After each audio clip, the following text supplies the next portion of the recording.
सुप्रभात विद्यार्थियों। आज हम कविता एक माँ की बेबसी का पठन करेंगे। तो बच्चों, सबसे पहले मैं आपको बताना चाहूंगी कि यह कविता लेखक कुंवर नारायण द्वारा रचित है। इस कविता को पढ़ते समय आंखों के सामने कई चित्र बनते हैं। बचपन का चित्र, बचपन के खास समय, खेल और साथियों का चित्र, उन साथियों में एक खास साथी रतन का और एक माँ का चित्र। तो चलिए इस कविता को पढ़ें और महसूस करें। न जाने किस अदृश्य पड़ोस से निकलकर आता था वह खेलने हमारे साथ। न जाने, यहाँ लेखक कह रहे हैं कि न जाने, जिसको हम नहीं जानते, ऐसे पड़ोस से निकलकर वह हमारे साथ खेलने आता था। कौन? किसकी बात की गई है? एक बच्चा रतन, जो बोल नहीं सकता था, खेलता था हमारे साथ। वो बच्चा जिसका नाम क्या था? रतन था, जो बोल नहीं सकता था और वो मुंह से बोल नहीं सकता था, लेकिन हमारे साथ खेलता था। एक टूटे खिलौने की तरह, देखने में हम बच्चों की ही तरह था, वह भी एक बच्चा। यहाँ पर कहा गया है एक टूटे खिलौने की तरह। अब देखिए, टूटे खिलौने की तुलना की गई है उस बच्चे की उस टूटे खिलौने के साथ। टूटा खिलौना यानी जो पूरी तरह घुल मिल नहीं सकता हमारे साथ, क्योंकि वह बच्चा रतन उन बच्चों के साथ पूरी तरह घुल मिल नहीं पा रहा था, क्योंकि वह बोल नहीं पाता था। लेकिन हम बच्चों के लिए अजूबा था, क्योंकि हमसे भिन्न था। लेकिन वह हम जितने बच्चे वहाँ खेल रहे थे, हमारे लिए वो एक अजूबा था और हमसे भिन्न था। भिन्न यानी अलग था। क्यों था वो अलग?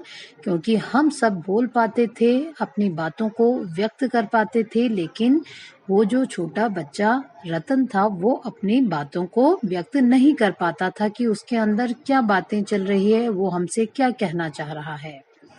थोड़ा घबराते भी थे हम उससे, क्योंकि समझ नहीं पाते थे उसकी घबराहटों को, न इशारों में कहीं उसकी बातों को, न उसकी भयभीत आंखों में हर समय दिखती उसके अंदर की छटपटाहटों को।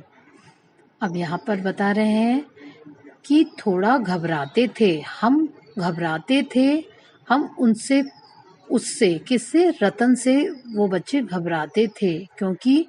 क्यों घबराते थे? क्योंकि वह उसको समझ नहीं पाते थे, क्योंकि वह बोल नहीं पाता था।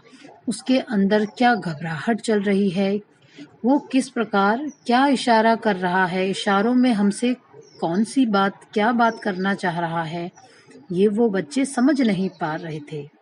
उसकी आंखों में जो भय यानी जो उसका डर, उसकी आंखों में, उसकी भयभीत आंखों में हर समय दिखती, यानी उसकी आंखों में हर समय एक डर दिखाई दे रहा था।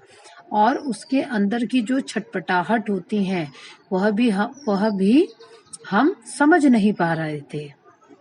जितनी देर वह रहता पास बैठी उसकी माँ, और जितने समय वो बच्चा हमारे साथ, कौन बच्चा?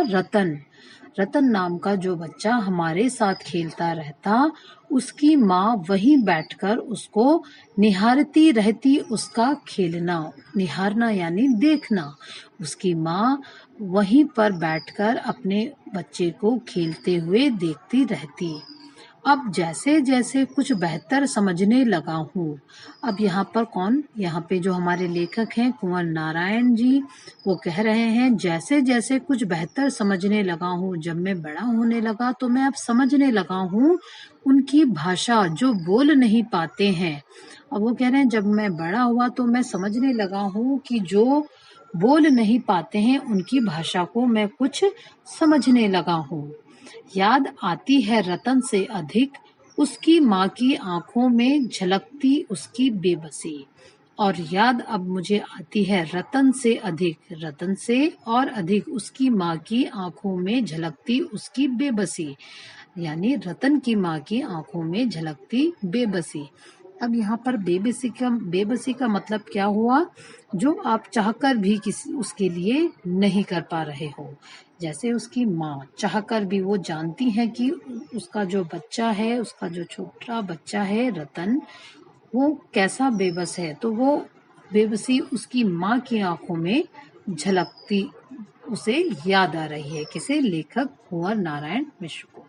तो बच्चों, आशा करती हूँ आपको यह कविता समझ में आई होगी। आप भी इसी तरह इस कविता को पढ़ें और याद करें। धन्यवाद।